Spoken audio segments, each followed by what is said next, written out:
Dia juga punya orang tua ya kan. Hmm. Dia juga punya keluarga ya kan, harus menafkahi keluarga, harus sayang juga sama orang tua. Ya bisa lah membantu teman atau membantu orang tua bisa gitu. Justru malah bisa bantu ya. Bisa Bisa ya bantu ngambil teman atau iya. orang tua ya. Iya. Subhanallah. Ngamen, ngerampok atau mungkin apa itu cuman ya ibaratnya itu dia yang bikin perusak pang gitu. Oknum yang perusak tuh kayak gitu. Kita namakan oknum ya. Iya. Oknum. Sesungguhnya kalau anak pang nggak seperti itu ya. Nggak seperti itu. Kenapa nggak saya buang atau mungkin nggak saya taruh atau mungkin Ya, apa ya? betul. Ini selalu saya bawa ya kan, buat pedoman saya kan. Ya. Dalam arti saya kangen, saya bisa baca-baca lihat, sambil nostalgia dengan yang ini ya kan. Jadi biarpun saya mungkin mainnya dengan siapa, atau penampilannya bagaimana, tapi saya suka baca-baca buku. Baca-baca, subhanallah. Jadi penampilan tidak menjamin seseorang itu tindak seperti penampilannya ya.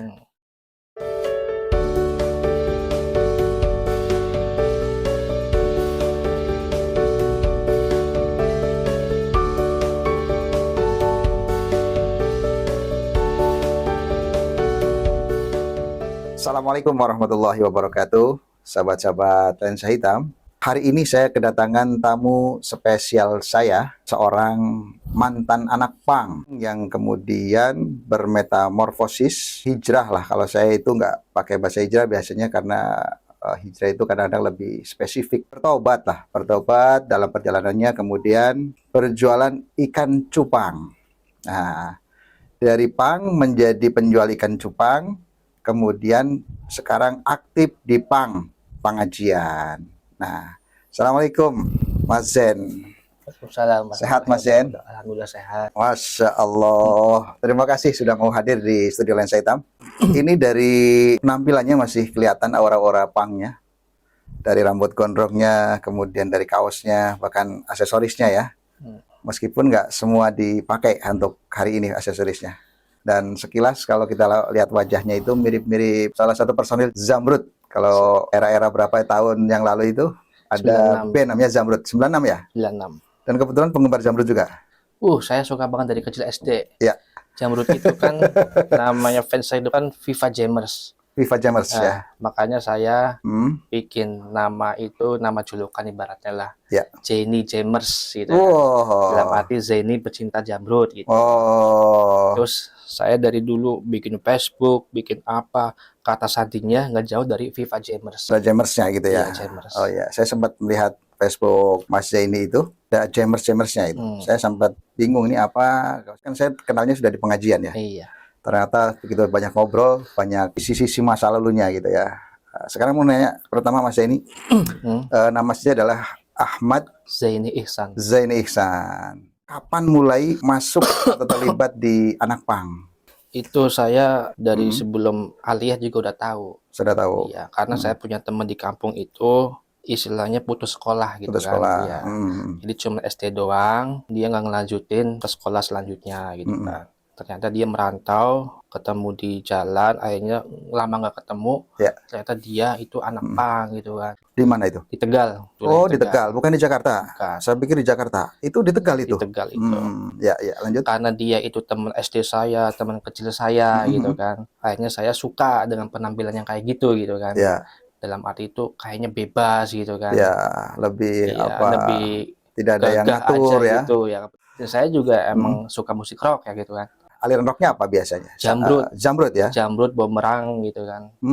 Itu ya, musik-musik yang powerful ya. Bahkan saya itu SD itu udah ngumpulin kaset, beli kaset. SD itu suka ngumpulin duit gitu kan, dari uang jajan saya kumpulin. Terus saya beli kaset sampai sekarang juga koleksi masih ada. Koleksi masih ada. Sampai ratusan adalah. Ratusan kaset. Saya saat bikin itu lemari. Kaset pita ya. Kaset pita. Kaset jadul lah kalau sekarang ya, bukan piringan, bukan CD. MP3 atau MP3 dan lain-lain bukan ya. Saat itu masih pita ya. Masih pita. Kemudian awal kenalnya dengan pang itu? Kalau teman saya kan itu emang udah putus sekolah dan saya kan itu masih lanjut sekolah gitu. Cuman itu belum masuk di komunitas pang belum. Belum masuk. Masih sekolah ya kan. Jadi saya fokus di sekolah. Lulus SD saya sempat dipesantrenkan di Cilincing, Jakarta Utara itu. Pernah. Alhamdulillah. Tapi di situ nggak nyampe lulus saya. Nggak lulus. Karena masalah anak-anak kan ya. Teman-teman saya pada keluar, ujung-ujungnya saya juga keluar gitu kan. Banyak pengaruh ya. Iya, karena merasa seolah-olah tuh di pesantren itu nggak punya temen gitu kan. Saya di situ sampai 2 tahun doang. Lanjut di kampung Tegal tuh. Setelah lulus, saya lanjut di Bekasi. MTS terus ya. MTS itu SMP berarti. Lanjut di Bekasi, sekolah aliyah. Aliyah mana itu? Aliyah Asyafi'iyah Asyafi'iyah. di Bekasi itu. Kalau nggak salah daerah Kranji ya. Di Keranji situ ada ya. Setelah lulus sekitar 2011 saya baru mulai masuk di komunitas punk gitu kan. Masuk di komunitas punk. Iya. Dengan teman yang lama apa dengan teman komunitas yang baru? Dengan teman yang lama, terus diajak ke komunitas yang baru, entah mungkin di Jakarta, Klender ya kan, Ramat Jati, atau mungkin itu Pangkalan Jati gitu. Sampai sekarang pun masih eksis sebenarnya. Oh, teman-temannya masih eksis? Iya, terus saya juga masih eksis, sering gabung, sering nongkrong, karena saya berpikir itu, ya itu teman saya ya kan. Tetap teman ya? Tetap teman ya Teman kan? tidak ada putusnya ya? Tetap silaturahmi ya kan, mau bagaimanapun dia, tetap itu sebagai teman gitu. Sebagai teman, betul. Ini yang menarik dari teman-teman punk itu adalah sisi solidaritasnya ya, atau ikatan pertemanannya kuat ya, kokoh ya. Di situ ya. Komunitas ada di mana itu? Di Kalau daerah saya Bekasi atau di seringnya itu di Klender. berapa tuh anggotanya itu? Kalau anggotanya sih kurang tahu, cuman di situ kan berubah-berubah kan, ada yang Keluar dari sana, masuk ada gitu ya. dari sini, ada dari sini gitu kan. Dan itu bukan komunitas punk yang di jalanan, bukan. Oh, bukan. Bukan yang tukang-tukang ngamen atau mungkin memeras orang atau mungkin Iya, malak ya. iya Atau malah, jambret ya kan. atau Punk itu kan bikin onar sebenarnya ya. bukan yang kayak gitu. Kalau kayak yang kayak gitu itu namanya anjal. Oh, anjal. Anjal itu anak jalanan. Oh, saya pengen nanya nih. Ini kalau anak pang ini, sahabat-sahabat Indonesia Hitam, se-mindset kita itu, anak pang adalah anak yang ugal-ugalan, Anarkis, pengangguran, anarkis, terus seram karena pakaiannya itu serba tidak pakai aturan ya. Iya. Bahkan kadang-kadang asumsi kita selama ini itu anak pang ya bahkan jarang mandi gitu ya. Bikin kerusuhan kadang-kadang seperti itu. Tapi ternyata tidak seperti itu anak pang yang asli ya. Tidak seperti itu, karena punk itu kan sebetulnya itu kan terlahir dari London itu. Ya, London. Itu tahun 1970-an. Pelopornya orang Inggris ya? Orang Inggris, London. Inggris ya kan? ya. Lanjut ke Amerika, lanjut ke Meksiko, Brasil, Kanada ya kan. Ada di Indonesia itu sekitar tahun 90-an. Oh, 90 baru masuk Indonesia. Masuk Indonesia. Ya. Dan punk itu kan singkatan bahasa Inggris sebenarnya. Apa itu sebenarnya? Jadi punk itu kan public. Public ya. U, united. United ya. N-nya nothing. Nothing ya. K-nya itu kingdom. Jadi punk, public, united, nothing, kingdom. Kingdom. Apa itu ada? Kalau di bahasa Indonesia kan? Secara singkat itu ya. Punk itu kan dari public itu kan masyarakat gitu kan. Dalam waktu itu masyarakat di London termasuk anak-anak muda ya kan, dari kaum pekerja, dia itu dapat tekanan dari kerajaan gitu, dapat ketidakadilan. Akhirnya para pemuda itu turun di jalan gitu lah. Dengan atribut yang seadanya gitu kan. Dengan sepatu boot gitu kan, celana jeans ketat, jaket kulit yang ketat. Awalnya dari situ. Terus united itu kan maksudnya kita pengen mensuarakan ke kerajaan itu ya kan, dengan mungkin demo atau mungkin apa. Pengen didengar lah suara mereka itu. Iya, pengen lepas dari tekanan-tekanan. Ideologinya seperti itu gitu, gagasan ya kan. Dia pengen diakui tanpa harus ditekan-tekan gitu ya, karena masyarakat juga butuh kebebasan, barangkali begitu ya. Nothing ya kan, nothing, tidak ada gitu kan. Jadi ibaratnya itu harusnya tuh manusia itu disamaratakan gitu. Disamaratakan, tidak ada kasta-kasta gitu ya. Nothing, tidak ada. Mungkin kingdom itu kan dalam arti kan kerajaan. Menafikan kerajaan secara hierarki barangkali ya. Tidak pengen lah terlalu dibeda-bedakan, kemudian dijadikan warga nomor 2, nomor 3 barangkali ya. Pengennya itu sama rata gitu ya. Nah, akhirnya setelah itu booming. Nah, bagaimana caranya untuk mensuarakan isi hati ya kan? Timbullah aliran musik dari punk kemudian menjadi aliran musik. Aliran musik tuh ya kan. Aliran musiknya apa saat itu? Aliran musik ya musik punk itu, termasuk B-nya itu Sex Pistols, The Ramones ya kan, The Beatles. Oh gitu. Yang sekarang ini Rancid, Casualties, Exploited, termasuk ini Nirvana. Ini Kurt Cobain ini ya. Ini saya ngefans sama beliau ini, ngefans nih. Ngefans dari apanya?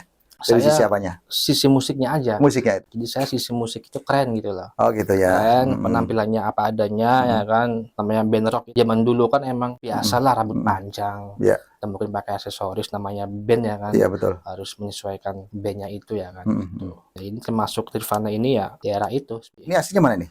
Ini aslinya Amerika. Amerika. Mulai muncul di Indonesia itu tahun 90-an lah. 90-an. Iya.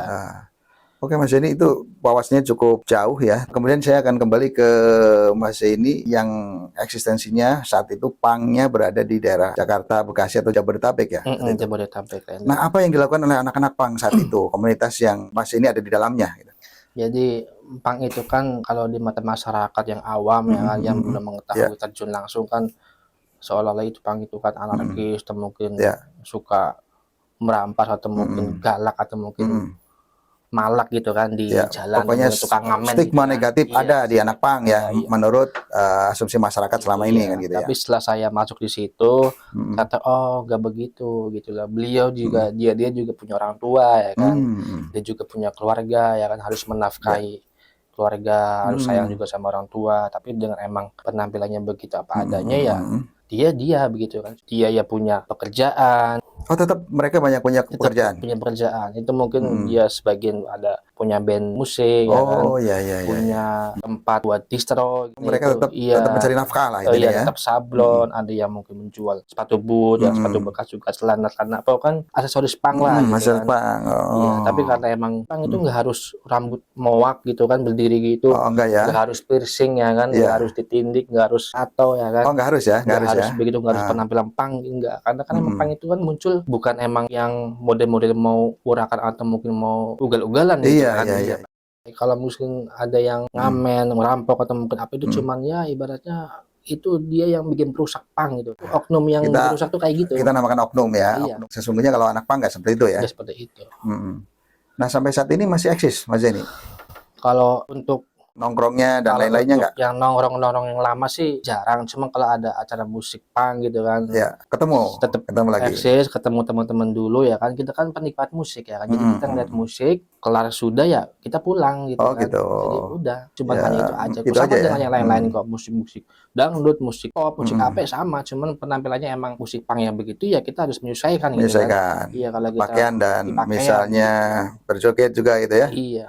Joget itu di pang juga banyak gitu, ada model dua, ada pogo, ada moshing ya kan gitu. Oh, ada pogo, moshing, apa bedanya itu? Kalau pogo itu kan itu berjoget dengan yang tangan itu agak begini begitu, banyak gerakan bebas ya. Iya, kalau moshing itu lebih ke lempar-lemparan gitu lah, maksudnya orang dilempar sini, ada juga yang seperti itu. Begitu ya. Cuman ya tetap di situ nggak boleh emosi, di situ emang satu ya kan. Nggak boleh mencelakakan yang lain barangkali ya. Iya.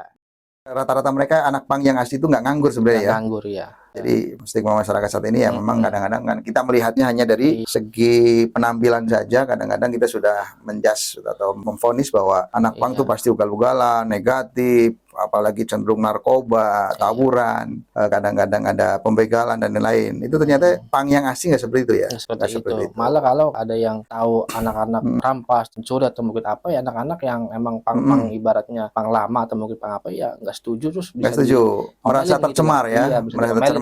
Dan ada aturannya nggak sih masuk pang itu? Nggak ada. Nggak ada. Yang penting kita masuk, diterima dengan baik. Ada pembulian nggak kira-kira di situ di anak pang? Semua rata sama kok. Iya. Yang penting bisa menyesuaikan gitu ya. Senang gitu kan. Itu cuma penampilan doang kok. Penampilan ya. Kalau kita jadi senang seninya gitu barangkali ya. Kalau kita ngelihat penampilan hanya untuk dia begini-begini ya nggak adil namanya lah, sama-sama manusia ya kan. Iya. Cuma beda penampilan doang ya kan. Sahabat-sahabat lensa hitam, kita kadang-kadang itu melihat manusia itu atau orang lain itu dari segi penampilannya saja.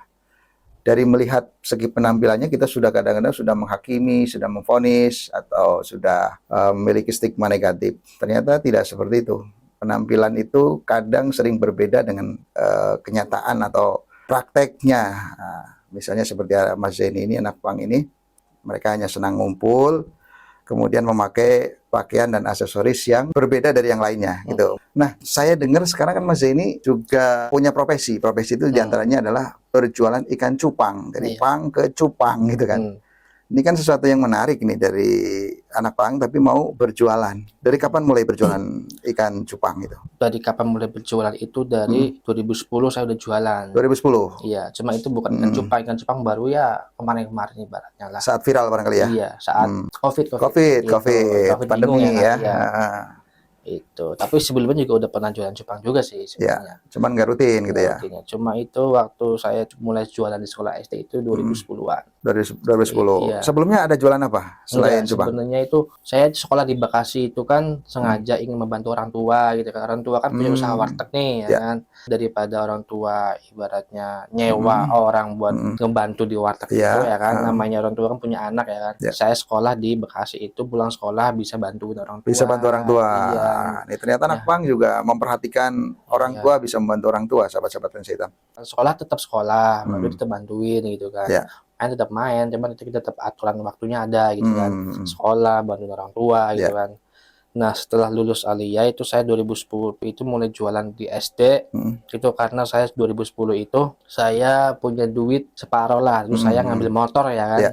Motor Miosol tuh yang mahal ya kan. Oh iya, yang paling mahal saat itu ya. Iya. Nah, tujuan utamanya untuk apa saat itu, Mas? Tujuannya utamanya untuk ya kendaraan pribadi aja buat keperluan atau mungkin bisa ke pasar kan bisa tuh ya kan. Kebetulan orang tua itu nggak ada motor di situ. Jadi, Membantu kegiatan orang tua dan untuk kegiatan pribadi ya. iya. Belanja Untuk dan lain akses sebagainya apa, ya. Gitu ya. Sebelumnya kayaknya kalau nggak salah jualan tajos ya saat itu ya. Tajos juga, mainan yang kecil-kecilan juga. Mainan anak-anak ya. Iya. Itu makanya di sekolah-sekolah Sekolah-sekolah SD. SD. Ya, itu untuk angsuran motor itu. Oh, itu untuk angsuran Iya, motor. makanya saya Biar beli kebayar motor, ya. Iya. Masih mainan, terus nyam-nyam tuh, nyam-nyam kokokran yang dikasih coklat, pokoknya gitu. Singkat waktu, cupang, belanja di Parung dulu. Oh, di Parung. Di Parung ya. Artinya cukup kreatif ya untuk Iya. menafkahi diri dan membantu orang tua ya, intinya itu ya. Iya. Nah, ini ternyata anak pang juga tidak seperti yang kita bayangkan. Mau kerja, mau cari nafkah rizki yang halal gitu ya, dengan cara berjualan dan usaha yang cukup kreatif gitu ya. Sahabat-sahabat Lensa Hitam, kemudian saya akan tarik karena saat ini Mas Zaini itu ternyata sudah punya istri ya, Alhamdulillah laku. dan satu anak menurut informasi ya. Satu anak. Satu anak. Nah, ini dengan kegiatan jualan ikan atau mungkin yang lainnya tercukupi ya kebutuhan sehari-harinya. Alhamdulillah ya. Mm-mm. Alhamdulillah cukup lah. Walaupun kurang-kurang dikit ya, nikmatin aja lah. Dinikmatin ya. Iya. Istri kerja juga. Istri kerja alhamdulillah ya. Memang itu Alhamdulillah. jalannya kali ya. Ya ini mah pikiran saya aja gitu kan. Mungkin kalau saya jualan di SD sekedar emang ikan cupang mungkin ya bisa dibilang kurang atau mau jalannya ketemu istri ya. Dia emang kerja, ketemu kerjanya juga dikasih enak gitu kan. Iya, iya. Enggak sering masuk, bisa kerja di rumah gitu kan. Sering kerjanya lewat online ya di rumah ya. Iya. Alhamdulillah bisa terbantu semua. Terbantu ya untuk memenuhi kebutuhan. Iya, adem ayam pokoknya. Artinya istri yang solehah seperti itu. Mm-mm. Membantu perekonomian juga di keluarga ya. Nah, kalau jualan ikan cupang itu bisa dapat berapa per hari ini rata-ratanya? Kalau dulu waktu masih pandemi itu ya alhamdulillah masih viral ya kan cupang ya. Harganya cukup tinggi juga ya. Harganya cukup macam-macam lah, bervariasi, ada yang sekian, yang sekian dan sekian. Itu dari dapat itu ya bisa nyampe 200 lebih ya kan. Per hari itu ya saat itu Per ya. hari, malah hampir waktu itu pernah sampai 500. Pernah Insyaallah, ya kan, karena emang alhamdulillah. lagi cuman untuk sekarang-sekarang ini ya emang lagi agak turun gitu kan. Turun ya karena Paling peminatnya kurang dan iya. sudah nggak pandemi. Iya, palingnya 100 ke bawah gitu kan. Atas ke bawah. Tapi ya nikmat aja kan. Ngontrak apa punya rumah sendiri? Ngontrak ya. Masih ngontrak ya. Nggak apa-apa lah, mudah-mudahan kedepannya nanti punya rumah sendiri. Amin, ya atau Allah. gimana caranya Allah kasih rezeki dengan caranya Allah. Kadang-kadang caranya Allah itu memang tidak terduga-duga ya. Min haitsu la yahtasib. Nah, itu kebutuhan. Kalau berbicara dengan kebutuhan Mas Zaini ini untuk saat ini, bulanannya lah, itu kira-kira sampai berapa? Susah sih kalau jelasin ya. Oh ya, agak susah ya. Susah itu. Sekarang kontrakan aja dulu berapa? Kontrakan itu 1,1. 1,1 itu sudah all in, semuanya udah masuk. Semuanya masuk ya. Paling cuma token doang lah. Oh, token aja listrik gitu ya. Tapi alhamdulillah selama ini aman-aman saja ya. Alhamdulillah sama saja ya. Ya bisa lah membantu teman atau membantu orang tua bisa gitu. Justru malah bisa bantu ya. Bisa Bisa ya. bantu teman atau orang tua ya. Iya. Subhanallah. Ini luar biasa. Sahabat-sahabat Lensa Hitam, kita jangan pernah melihat orang lain itu dari segi penampilan atau merendahkan dari segi usaha. Belum tentu yang kita lihat, oh ini mah sedikit, belum tentu. Ada cara-cara Allah yang ternyata bisa mampu menutupi kebutuhannya gitu ya. Nah, Mas Zaini kemudian dari anak pang itu saya lihat bermetamorfosis menjadi anak pengajian. Jadi anak pang pengajian gitu maksudnya. Sahabat-sahabat Islam perlu saya jelaskan Beliau ini sangat aktif di Majelis Munajat, bahkan aktif di berbagai tempat, hampir mungkin di Jabodetabek itu pernah beliau sambangi. Beliau ngaji di sana, membantu kegiatan di sana, bahkan kegiatan-kegiatan besar pun ikut gitu ya. Majelis Munajat ini adalah salah satu majelis yang didirikan oleh guru besar kami, Al-Mukarram Kiai Haji Syarif Rahmat, yang cabangnya alhamdulillah sudah banyak di Indonesia. Nah, untuk wilayah Jabodetabek ini Mas Zaini cukup dikenal dan eksis, apalagi di Bekasi gitu ya. Mulai kapan Mas Zaini itu tertarik mengikuti Majelis Munajat atau pengajian pada Padepokan Dakwah Sunan Kalijaga? Itu mulai 2017. 2017. 2017 itu kebetulan ketua pada suka itu Kiai Syarif ceramah jadwal di Kranji. Di Kranji. Iya, acara maulid atau apa gitu kan. Karena sebelumnya emang saya suka pengajian, tapi belum punya wadah gitu kan. Dalam arti wadah itu ya tempat gitu kan. Cuman ikut taklim di masjid gitu kan, yang habis maghrib itu taklim akhirnya saya dulu kan pernah ngontrak ibaratnya lah waktu masih jualan di SD itu, ngontrak di Bekasi Teluk Buyung gitu kan. Di situ singkat waktu saya pindah ke rumah orang tua juga di Kranji. Terus ada pengajian Kiai Syarif di masjid itu. Terus saya di situ hadir gitu kan. Pas saya hadir kebetulan saya ketemu sama seorang ustadz. Oh, Ustadz yang sudah kenal sebelumnya ya? Sebelumnya emang belum kenal. Cuman paham muka, wajah tuh kenal gitu kan. Pernah lihat gitu ya? Iya, termasuk beliau Ustadz Habib juga saya sering kenal, sering ketemu gitu kan. Saya gitu. Iya. Iya.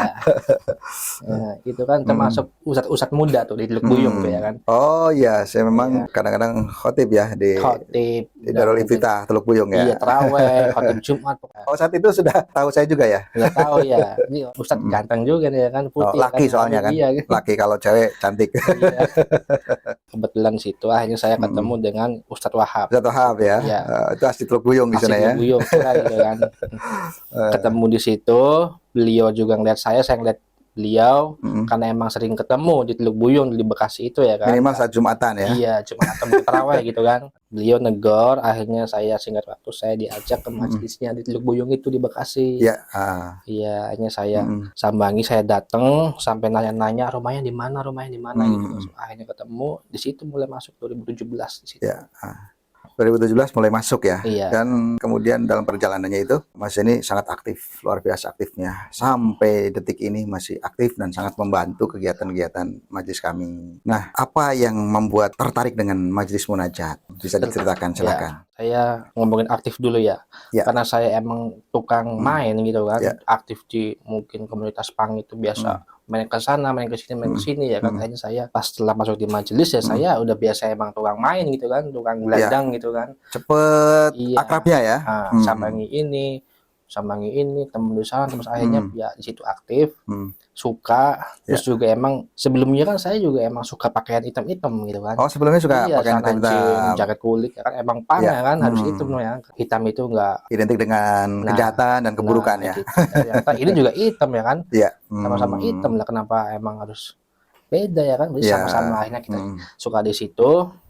Tapi inti yang paling suka itu saya kan emang namanya dulu pernah mondok ya kan, walaupun emang ibaratnya nakal atau mungkin bandel, tapi kan seenggaknya tahu tahu huruf atau mungkin ibaratnya udah kebiasaan emang di majelis gitu kan. Jadi tidak kaku ya. Iya, ini saya ingin terjun lagi ya kan ke masa lalu yang saya pernah gagal gitu kan. Gitu. Karena saya mondok dulu nggak nyampe lulus gitu kan. Pengen bergabung di majelis Munajat Padepokan Dakwah Sunan Kalijaga Bekasi itu salah satunya adalah ada kehausan spiritual ya, atau kehausan rohani ya. Pengen punya wadah tempat gitu kan. Pengen punya wadah di situ, apalagi berawal dari pang itu kan komunitas, pengajian juga kan komunitas gitu ya. Jadi tidak asing lagi, kayaknya damai berada di komunitas tertentu yang kayaknya satu arah ya. Satu arah. Kalau di Padepokan lebih ke religinya, kalau di sana lebih ke silaturahminya, kreativitas gitu, dan musik dan lain-lainnya. Selanjutnya Mas ini, apa yang dirasakan saat ini atau apa yang ingin diceritakan terkait keberadaan Mas ini sekarang sudah di Majelis Munajat? Iya. Jadi di Majelis Munajat itu kan punya wiridan ya kan. Namanya itu zikir munajat gitu kan. Zikir ya. Sebelum di Padasuka, saya itu emang udah berubah lah gitu kan. Menyesuaikan dan mungkin haus akan masa dulu yang pernah mondok tapi gagal, ingin menggali lagi keilmuan atau mungkin kebiasaan saya gitu kan dalam membaca Al-Qur'an ya kan, atau mungkin memahami agama lebih dalam lagi gitu kan. Emang saya sengaja ini saya bawa nih sejarah dia. Saya punya wudhu nih ya. Jadi sebelum apa itu? Al-Quran ya? Al-Quran, saya sengaja di sini nyari Al-Quran yang ada terjemahnya, biar saya bisa memahami gitu kan. Baik. Belum saya di Padasuka ini saya udah full lah membahas semuanya atau mungkin mencari yang pas gitu untuk diri saya kan. Ini saya tandain semua di sini. Ayat-ayat tertentu ya maksudnya? Iya, saya tandain sini. Doa-doa Al-Quran ini juga tandain di semuanya. Ini Al-Quran lama ya? Iya. Jadi saya di situ ingin mencari doa-doa dalam Al-Quran gitu kan. Pas kebetulan di Munajat Padasuka itu doanya Al-Quran semua. Al-Quran semua murni. Iya, Al-Quran murni semuanya. Ini cocok ini kan. Jadi sebelumnya ada kesamaan persepsi masuk Padasuka, malah doanya murni semua dari Al-Quran. Ini yang saya Zikirnya, cari. wiridnya, serta doanya semua dari Al-Quran. Al-Quran semua. Jadi doanya para nabi semua ada di situ semua ya. Bahkan saya mempelajari ini nih. Masya Allah, ini anak pang yang luar biasa. Rahasia amalan para kiai ini ya. Oh, aduh, Ini ada buku rahasia amalan para kiai ya. Buat sejarah ini. Mutiara dari pesantren ya kan. Masya Allah, Ini ini semua amalan di sini sama yang di Al-Quran ini udah teringkas sama munajat. munajat. Masya Allah, coba saya pinjam dulu. Ini ternyata anak pang tapi santri gitu ya.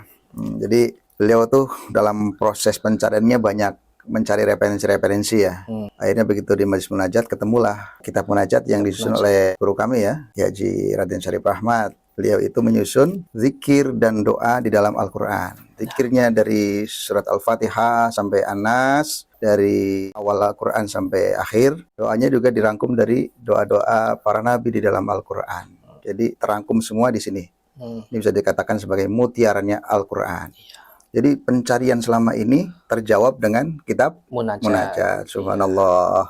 Ini Mas, ini saya kembalikan lagi. Bukan cuma itu aja. Setelah kitab Munajat saya emang meneliti gitu, berarti pengen tahu ya kan apa sih Munajat itu ya kan dalamnya gitu kan. Sampai saya nyari ini doa dalam surat apa misalnya ini ya. Oh ya, alamatnya di mana gitu ya. Iya. Doa ini ayat berapa gitu kan. Terus surat apa gitu kan. Sampai full, sampai khatam. Ini saya juga udah dapat ijazah dari kiai. Masya Allah ya, sudah resmi ya. Iya, 2019 ini ya. Oh, amalan munajat ini memang kita itu mempersilahkan baca-baca saja. Iya. Tapi kadang-kadang sebagai murid pengen ada pengesahan lah barangkali ya, ijazah. Ini Mas ini sudah mendapatkan ijazah itu. Ada tanda tangan guru kami, Kiai Haji Syarif Ahmad. Nah, alhamdulillah. Ini boleh disebarkan juga boleh diamalkan oleh keluarga kita dan saudara-saudara kita ya, yang menginginkan ini. Tinggal hubungi saja Mas Zaini atau yang lainnya nanti di Majelis Munajat Bekasi gitu ya, atau langsung datang ke Majelis Munajat Bekasi, nanti akan dihubungkan ke pusat, yaitu ke Pondok Pesantren Ummul Qura ya, Pondok Cabe asuhan Kiai Haji Raden Syarif Ahmad. Silakan.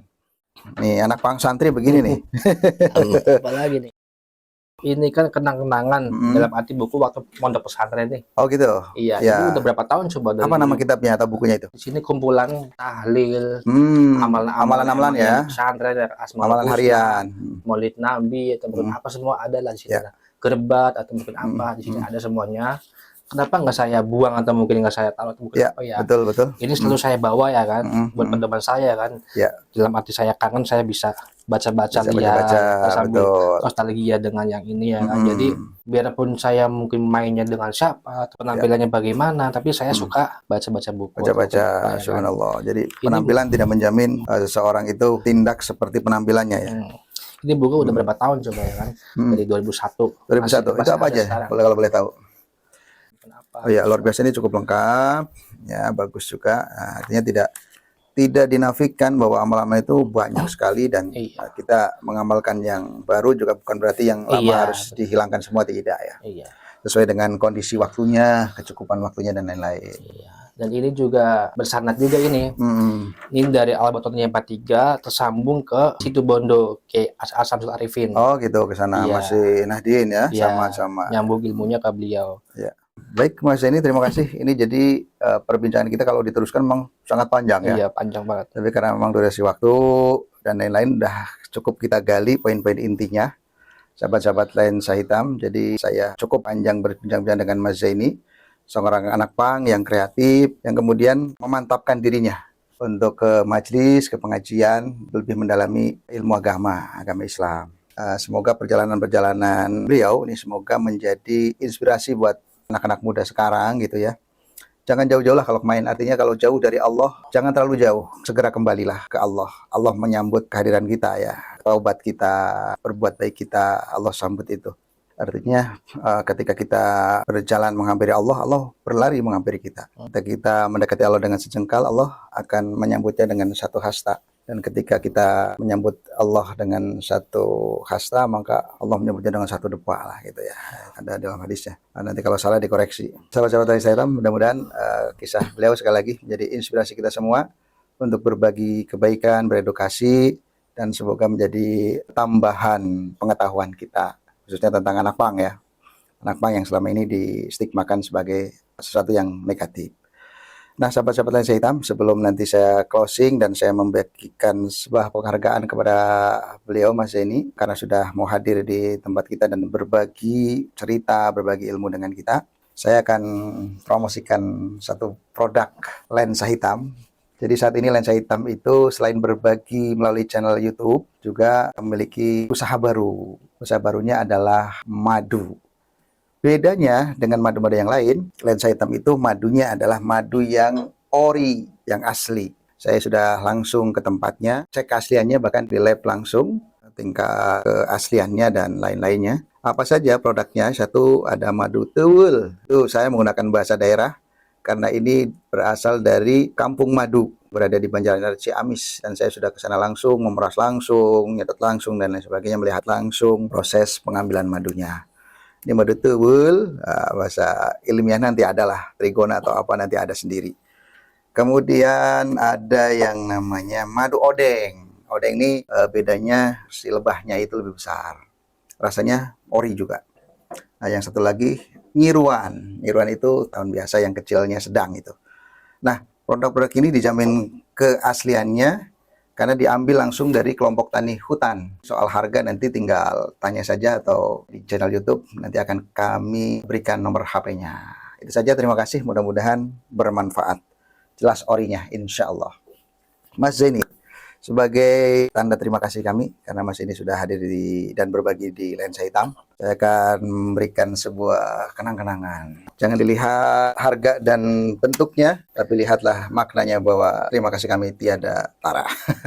Saya terima ya. Siap, mudah-mudahan bermanfaat untuk menyemangati hidup Mas ini, dan kedepannya insya Allah lebih baik lagi. Amin. Baik, itu saja sahabat-sahabat Lensa Hitam, bincang-bincang saya dengan Mas Zaini.